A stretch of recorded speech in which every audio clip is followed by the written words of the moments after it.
A police dog nabs 2 wanted men in 2 different cities in less than an hour. And it's not the first time he's done it. South Bureau Chief Drew Mickelson met the dog who's making suspects in Lewis County think twice before trying to run from police. Come.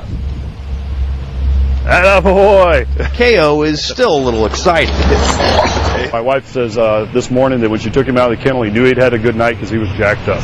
After 30 arrests together in 3 years, Kayo's handler called last night's 2 busts their best work. It started at this Centralia intersection where a wanted man ditched his car after getting in a chase. He hid beneath someone's deck. Kayo found him in minutes. I gave him the warning, please, if you don't show me your hands, I'm going to send the dog underneath to get you.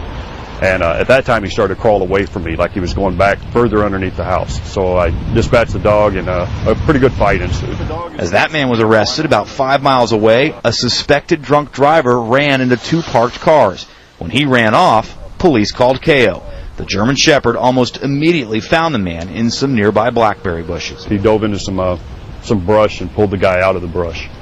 The dog? Yes. And I look over and I see the cop and the cop dog arresting the guy. The crash happened in front of John Parker's apartment. He calls Kayo a hero. Because I got 2 kids to myself, and I just want my kids to live in a good area. I'm glad that they got the dogs to get the bad guys. They got a running joke that every time we catch a bad guy saying he's been KO'd. Officer Warren and Kayo are back on duty tonight. They're both hoping for some more excitement. Yeah, and he doesn't have to write the report either, so he gets to have all the fun.